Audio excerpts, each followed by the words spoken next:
Hey guys, welcome to my channel. आज के lecture में जो टॉपिक हम देखने वाले हैं that is human genome project. ये जो टॉपिक है वो अंडर बायोइन्फॉर्मेटिक्स आता है।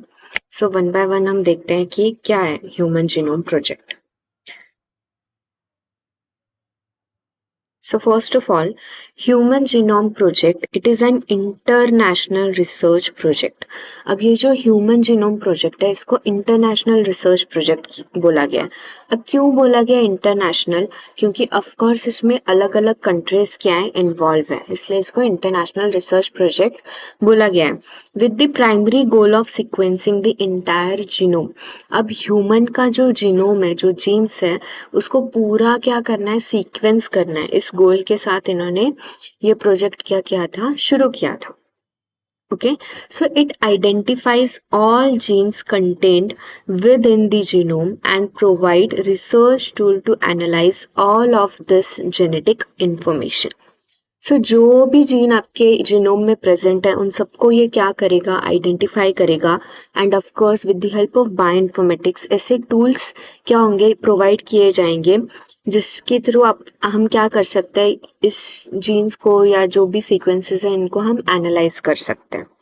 ओके, सो ये आइडिया जो है ये फर्स्ट टाइम किसने पिक किया था? So after US government picked up this idea in 1984. So ये आइडिया यूएस गवर्नमेंट को आया था 1984 में एंड बिगेन प्लानिंग। तब से उन्होंने क्या किया था, प्लानिंग को शुरुआत किया था। And this project was finally launched in October 1990। 1984 को आइडिया पिकअप किया, डिस्कस किया। ओके, देन एक्चुअली लॉन्च कब हुआ ये प्रोजेक्ट? सो अक्टूबर 1990 में ये लॉन्च हुआ and it was completed in April 2003।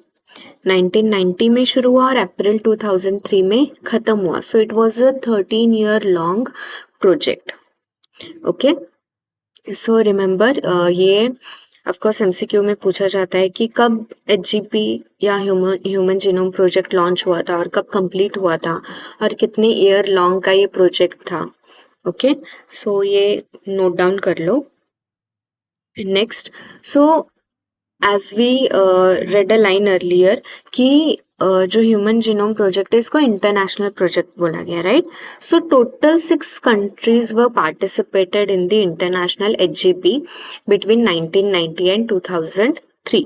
6 countries क्या थी, इन्वॉल्व थी। उसमें से फर्स्ट कौन सी थी? USA, UK, Germany, Japan, France and China. ये जो 6 कंट्रीज थी इन्होंने मिलके क्या किया था, ह्यूमन जीनोम प्रोजेक्ट को सक्सेसफुल किया था। ओके, सो नेक्स्ट पॉइंट हम देखते हैं, aim and objective. So aim and objective क्या था ह्यूमन जीनोम प्रोजेक्ट का? So first to sequence the whole genome. एक तो पूरे जीनोम को हमें क्या करना है, उसका सीक्वेंस हमें पता करना है। And then to create a physical map of the human genome. जब सीक्वेंस तैयार करते हैं तो उसका एक फिजिकल मैप तैयार रखना है। फिजिकल मैप मतलब क्या? अब देखो ये नीचे डायग्राम दिख रहा है आपको। सो यहाँ पे 0 to 25, 25 to 50। सो इनके बीच में कौन से सीक्वेंसेस आते हैं? सो ऐसे क्या किया गया है, एक फिजिकल मैप तैयार करना after the sequencing. To store this information in the form of database। पहले तो सीक्वेंसिंग करना है, सीक्वेंसिंग करने के बाद क्या करना है, फिजिकल मैप तैयार करना है। तैयार करने के बाद ये सब जो इन्फॉर्मेशन है इनको हमें क्या करना है, स्टोर करना है in the form of database.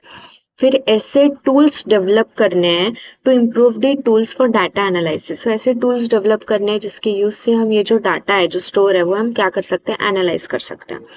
Okay, to make the information available to all the researchers, to transfer this information to the other related industries। सब information का क्या करना है, हमें ट्रांसफर करना है। so that drug related जो भी वैक्सीन रिलेटेड जो भी क्या बोलते हैं रिसर्च शुरू है उसके लिए वो क्या होगा, हेल्पफुल होगा।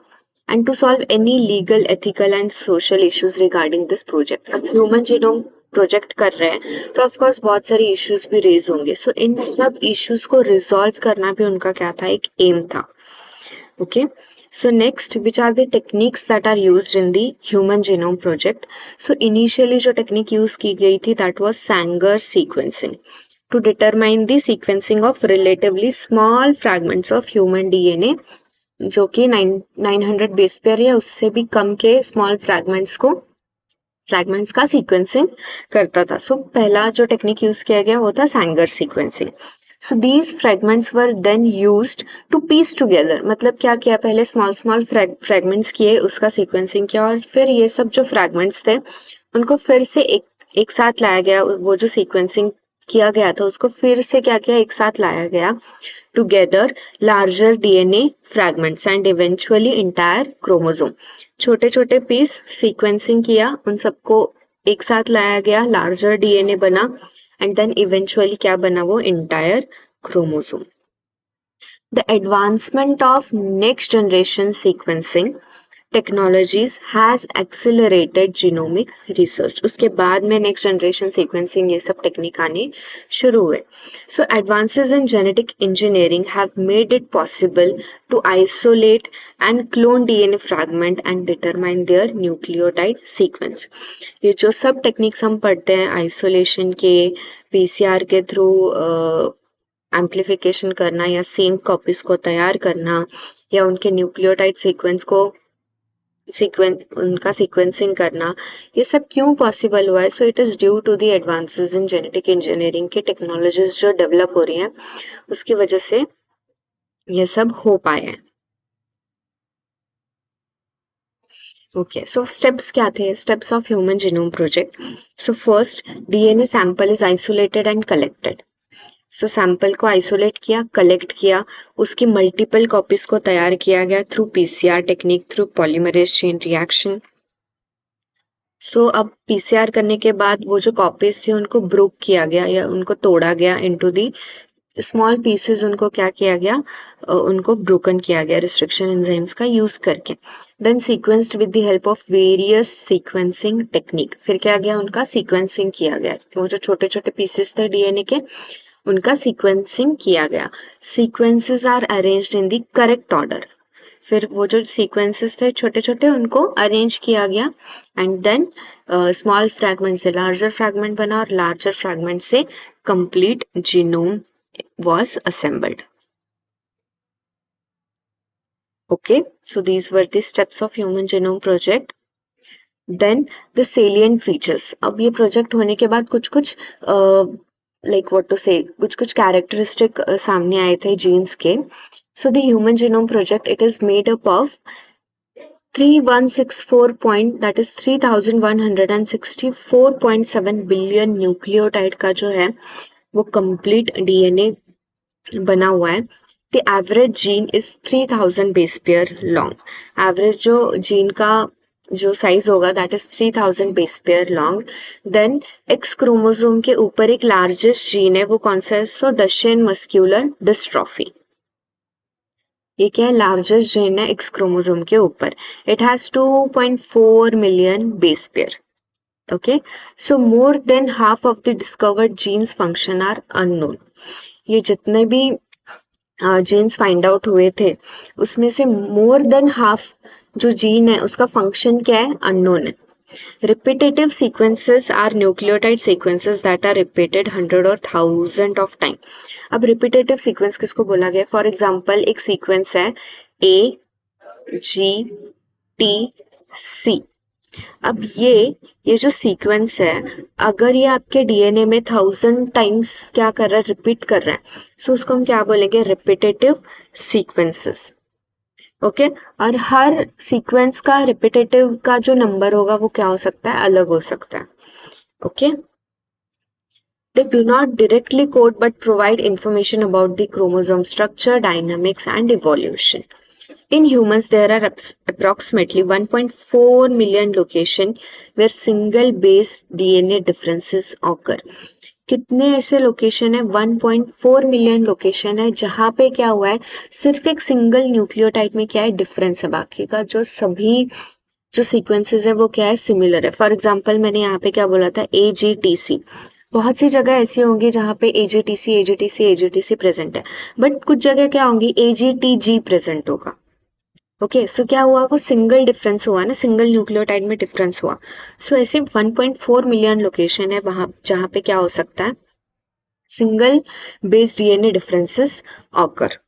ओके उनको SNP भी बोला जाता है, that is single nucleotide polymorphism. Okay अब हम एप्लीकेशंस को देखते हैं। Applications of the Human Genome Project. Gene discovery also opens up the possibility for developing gene-based treatment for both hereditary and acquired diseases. अब जीन डिस्कवरी की वजह से क्या हुआ, जो भी हेरिडेटरी या एक्वायर्ड डिजीजेस के बारे में जो भी इंफॉर्मेशन है कि कौन किस वजह से किसी पर्टिकुलर ह्यूमन में डिजीज हो रहा है उसका पता हम लगा सकते हैं। It helps in the identification of mutation. Mutation क्यों हो रहा है, link to different forms of cancer, कहाँ पे कौन सी जगह पे स्पेसिफिक लोकेशन पे म्यूटेशन होने के बाद कैंसर कॉज होता है, इसका हम पता लगा सकते हैं। It also helps in advancing research in forensic sciences. Agricultural, environment, biotechnology are some other field that have been benefited from the use of Human Genome Project. Of course, अगर हमें सीक्वेंस पता होगा तो ही हम पता लगा सकते हैं कि बाबा हाँ इस जगह पे क्या हुआ है, म्यूटेशन हुआ है, इसलिए ये डिजीज कॉज हुआ है। सो ह्यूमन जीनोम प्रोजेक्ट की वजह से बहुत सारे फील्ड को क्या हुआ था, बेनिफिट हुआ था। Its detailed genetic, physical, and sequence maps will also be critical in understanding the biological basis of complex disorder caused by the interaction of multiple genetic and environmental influence. अब देखो जो gene है वो हर एक किसी का जीन ऑफ कोर्स अलग होता है और वो अलग रिएक्ट करता है उस पर्टिकुलर एनवायरमेंटल कंडीशन में, है ना, वो अलग से रिएक्ट करता है। सो एनवायरमेंटल इन्फ्लुएंस की वजह से आपको क्या हो सकता है, बहुत सारे डिजीज भी हो सकते हैं, so such as diabetes, cancer, heart disease, psychiatric illness such as alcoholism. Thank you.